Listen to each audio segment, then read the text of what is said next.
Hey everybody, I want to welcome you back to yet another episode of Westminster Wednesday, where each week we are looking at one question from the Westminster Shorter Catechism, and we're exploring its meaning and its significance for our lives. And today we are coming to a topic that many people have wrestled with at some time or another in their lives. Sometimes we look at the world or we look at our own lives and we wonder, is God in control of everything that happens in the world and everything that happens in my life?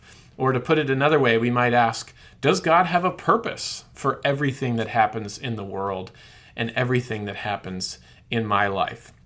Well, the question that we come to today speaks to some of those questions that we ourselves ask.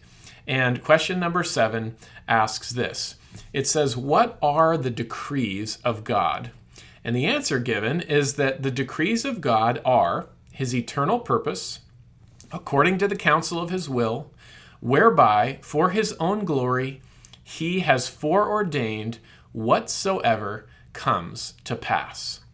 Now, as you look at that answer, the first thing to notice is that it says that God has decreed and ordained everything that comes to pass. And the language of this verse is actually taken right out of Scripture, where in Ephesians chapter 1, verse 11, I want to read you these words. It says in Ephesians 1, "In him we have obtained an inheritance, having been predestined according to the purpose of him who works all things according to the counsel of his will." So notice that this question and Scripture doesn't say that God just ordains some things according to the counsel of his will. It says that he works all things. He ordains all things in the world and in our lives according to the counsel of his will. That includes the greatest events of human history down to the smallest details of our lives. God ordains everything that comes to pass. And the second thing I want you to think about is that this answer tells us that God doesn't just foreknow all things, but it says he foreordains all things. Some people today are uncomfortable with the idea that God ordains all things that come to pass or decrees all things that come to pass. And so they would say, well, God doesn't ordain all things. He simply foreknows all things. In other words, he doesn't determine what the future is going to be. He simply knows what the future is going to be. The problem with that idea is that Scripture says God does much more than just know the future. It says he ordains whatsoever will come to pass. For instance, I want you to listen to these words from Isaiah chapter 46 in verses 8 through 10, where it says, "Remember this and stand firm. Recall it to mind, you transgressors. Remember the former things of old. For I am God, and there is no other. I am God, and there is none like me." And then listen to this. He says, "Declaring the end from the beginning, and from ancient times things not yet done, saying, my counsel shall stand, and I will accomplish my purpose." So notice that those words tell us God doesn't just know what will happen, but he has declared it. He has declared the end from the beginning. He ordains whatsoever comes to pass. Now, when we reflect on this concept from the Scriptures, usually it brings up a couple of tough questions in people's minds. And one of them is, does this doctrine mean that human beings do not have any free will? Are we just puppets that have no free will? And then secondly, the other question that people will ask is, does this mean then that if God ordains everything that comes to pass, that God is then somehow responsible for evil, the evil things that happen in the world and in our lives? Now, to answer those questions, you have to see that the Bible affirms two truths side by side that we need to make sure we affirm as well. The Bible affirms two great truths side by side. And these two truths are, on the one hand, that God declares in his word that he is sovereign over all things, that he is sovereign over everything that comes to pass. And side by side with that truth, the Bible also affirms human responsibility.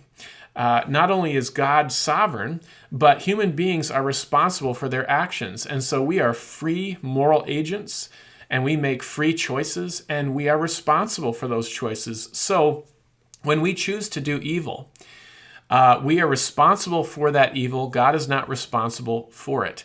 And yet somehow, mysteriously at the same time, even our choices do not fall outside of the sovereign plan of God, because he ordains all things that come to pass. One of the best examples of this in the Bible is found in the story of Joseph. And you can read about the story of Joseph in Genesis 37 through 50.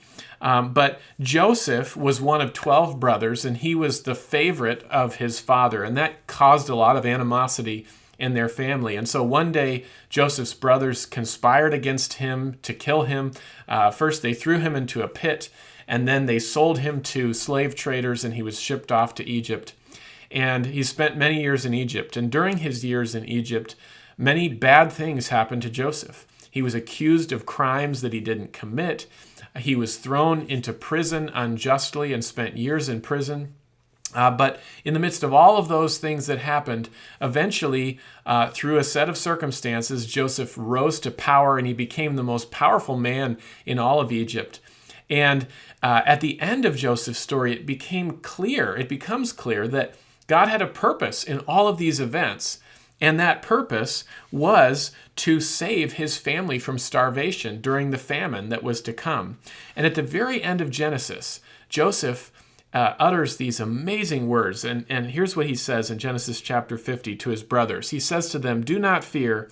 As for you, you meant evil against me, but God meant it for good, to bring it about that many people should be kept alive as they are today."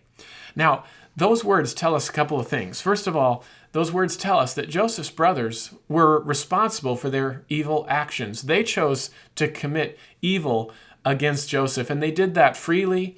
God didn't force them to do that, and they were responsible for those choices. And yet somehow, their sinful choices didn't fall outside of the sovereign plan of God, but God worked all things according to his will and according to his good purposes, showing that he had foreordained everything that would come to pass. And so we see there in that story, once again, these two major truths: God's sovereignty and man's responsibility side by side. Now, how those two things fit together goes beyond our human comprehension. It's a mysterious reality that we can't fully understand, but it's what the Bible affirms. And I want you to see, as we close this episode, that this is an incredibly comforting thing for us to remember, because when we remember that God has foreordained everything that comes to pass, we can remember that no matter what might be going on in our lives, no matter how painful our circumstances might be, God is in control. And he's not just in control of what's going on in our lives, but he has a purpose for everything that is going on in our lives, and his purposes are always good. As the Apostle Paul says in Romans chapter 8, these famous words, "We know that for those who love God, all things, not just some things, all things work together for good for those who are called according to his purpose."